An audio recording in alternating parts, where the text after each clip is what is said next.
Hey guys, it's Joey. Ni hao.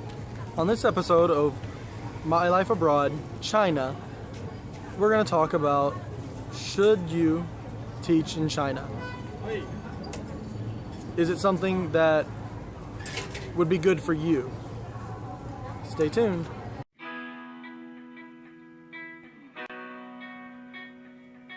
Hi, I'm Joey.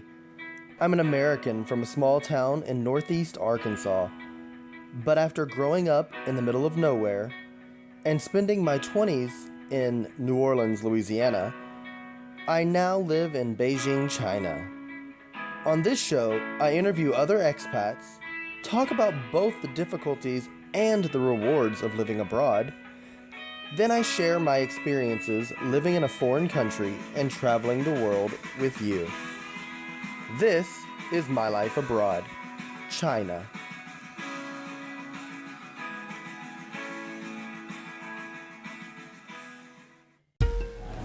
Hey guys, it's Joey again. Sorry, my other cameras, my GoPro actually messed up, so I'm using my phone right now. But I did buy a new camera, a new DSLR to do the videos. But I thought I would do a really quick video sitting out here waiting at the subway on the bike.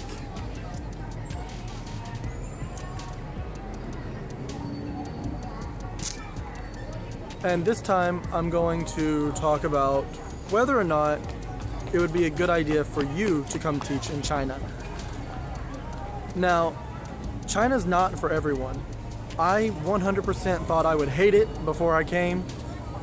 I expected it to be horrible, no one to speak English, to be complete opposite of what it is back home.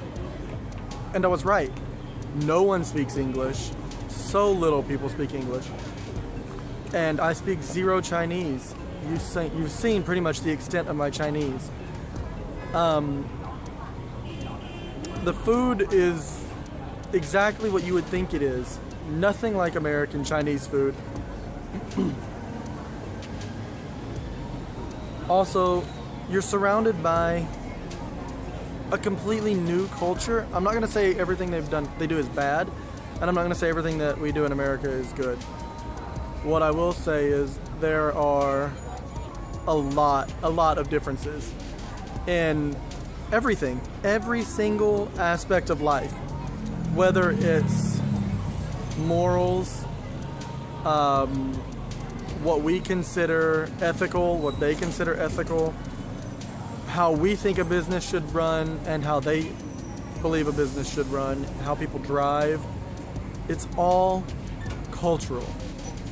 If you're the type of person that expects everyone to behave like they do back home or to think and act like you're not going to make it. Do not come to China. If you expect to come to China with no degree and be making amazing money, and I mean amazing money, $3,000 to $4,000 US a month, don't come. If you're going to be more realistic and know you don't have a degree and you want to come teach in China to try out something new, expect to be making $2,000 US a month. Now, with that being said, right now, as I'm recording this, the RMB is 638 to 1. So 6.38 RMB makes $1 US. So if you come with $1,000 US, you will have 6,380 RMB. And the standard of living is completely different here. I literally spend $500 US a month, and that's for food, rent, utilities, cell phone, going out. I don't use the subway anymore because I've got a bike, and I don't really party a lot, but we do go out quite often with a group of coworkers, at least 2 Fridays a month. And we eat out quite a lot. But that can last for me But that can last for me, just $500 a month. Now I'm making way more than that. So if I can make 3,500 US dollars a month, and I only spend 500 US dollars a month, I'm saving 3,000 US dollars a month. I know that sounds insane, but it's the reality. If you can come to China, keep an open mind. Every day is going to be a struggle, one way or another. You're living in a foreign country, doing things differently than you've done your entire life, and working in a field that you may or may not have thought you would be doing. Now, I wanted to teach English when I was 19, teach English abroad. I wanted to teach history in the US. But I put it off. I kept saying, oh, I can't, this reason, that reason, whatever. Finally, I was just like, whatever, I'm gonna go. And I did. I went to Italy, had an amazing time, and then convinced myself to come to China for the money. I thought I would be here for 1 year only. And here it is, a year and 3 months later. I am having an amazing time, making good money. It is really easy to save money. You can literally send home $1,000 a month and still have money, plus your rent and utilities. And then if you get a job that gives you an apartment, then you're saving even more money. My rent is $300, 300 US dollars a month. 2,200 RMB, 2,200 RMB a month, whatever that comes out to. And just living here is simple. I can go out to dinner and have a full dinner for 2 to 3 people and spend 100 RMB. That's $20. $20 to have a full meal, 3-course meal for 20 US dollars. There's a video from Irish in Asia, and he talks about how he can spend 35 RMB a day in 1 day. And it's true. Check out the video here, or I'll put it down in the description. I'll link it to the description.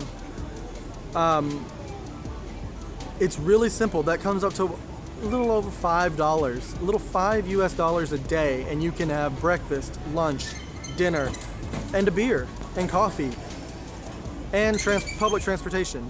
Now, of course, that also depends on where you are in China. I live in Beijing. Beijing is way more expensive than other places, but you also get paid more as well. So it's just pros and cons.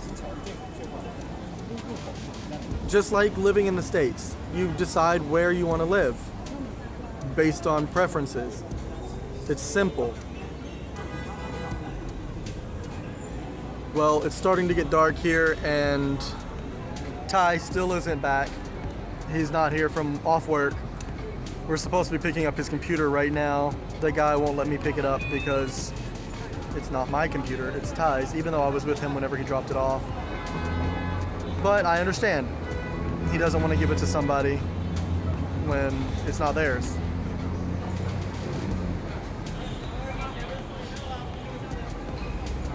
Now, about how way things work and how they're different. Here, if it's a national holiday and the government declares it a holiday, you have to make those days up.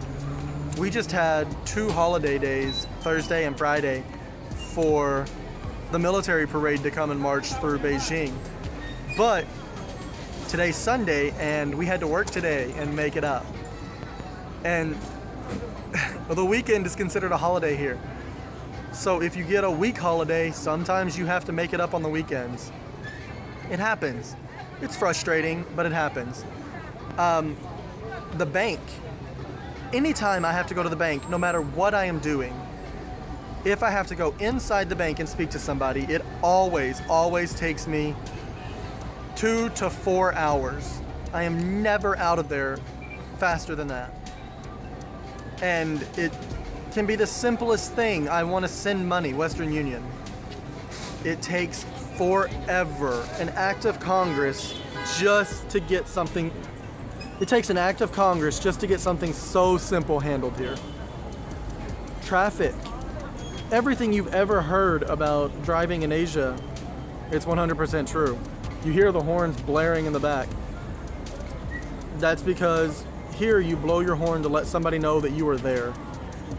Even if it is, everybody's staring. Even if they're right next to you and they can see you, you blow your horn. Oh, I'm here, I'm coming in front of you, and you don't get out of the way, they have to move for you, which it doesn't happen. And if you're on a bike and walking, you do not have the right of way.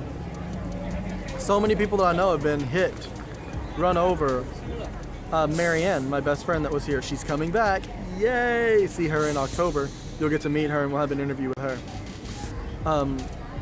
But when she was here before, she was hit 3 times by scooters, run over. And in China, if you get run over by a car or a scooter, stop them because they have to give you money. It's weird, but that's the way it is. If you get into an accident, they have to pay you, whoever's responsible. Sometimes you have to call the police to find out who's responsible. That actually happens a lot. Sometimes you don't. You just exchange money and leave.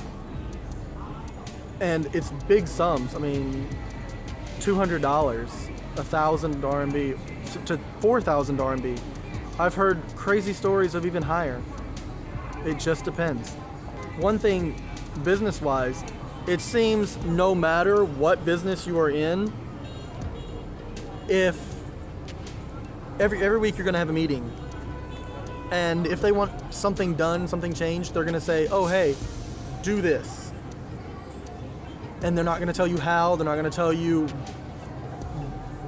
anything. They're just going to say, do it. And they expect you to get it done and figured out, even if you have 0 time to do it.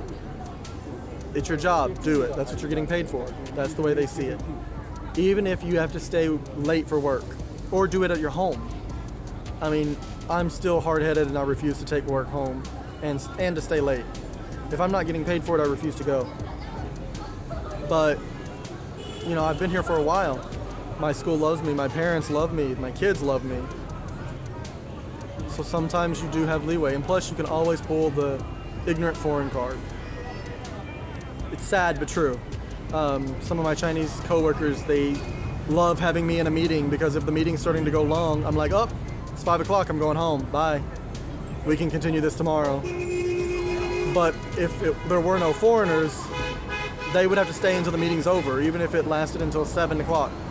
A couple of my coworkers, they stayed at work until 10 p.m. one night, having to rearrange their office and class, and redecorate.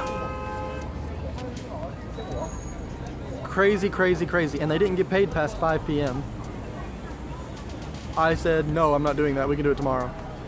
And I left, and my coworker left. I made her leave with me. You just have some privileges being a foreigner here, and some Chinese people will hate you for that. They will tell you how much they hate that we get treated differently. But it also goes the other way. There are days when I can't get a cab because I'm white, no matter where I'm at. It could be anywhere in the city. Or Ty and I will be out, and he will flag a cab down, but as soon as they see, or they'll talk to him, but as soon as they see that I'm getting in the car, they'll say no. Same goes the other way though. We can be standing there and they will ignore another Chinese person and pull up in front of me because they want to take a white person. It's some of the crazy nuances that you have to deal with. And I know a lot of things sound really crazy and bad, but it's not. It's an amazing place to live, and I would suggest anyone and everyone come and try it, even if it's for a year. All your contracts are for a year. Come for 6 months. But I can guarantee you the first 3 months, you're not going to make money. You're going to break even, basically, because of the cost of flying over here and everything. And 3 months rent. But then, at that 3-month mark, you'll start having extra money every month. A lot of extra money every month. Because you're not making up for money that you spent to travel. And a lot of your contracts will have flight reimbursement included. Take advantage of it. Take advantage of everything you can when you come. I mean, look at the view behind me. This is my neighborhood. This is Beijingqiao subway station. Right over that way, well, that way technically, is Lama Temple. And I live right over here. This behind me is the famous Ghost Street. I mean, it's all this history and this culture. I was never a fan of the Chinese culture before I came to China. I thought it was disturbing, insane, but here I am, and I love it. I love it, the good and the bad. Well, all right, Ty's here, so stay tuned. I also have interviews with some foreign coworkers, both a native and non-native speaker. So just stay tuned, and I'll have more videos uploaded. Bye. 再见.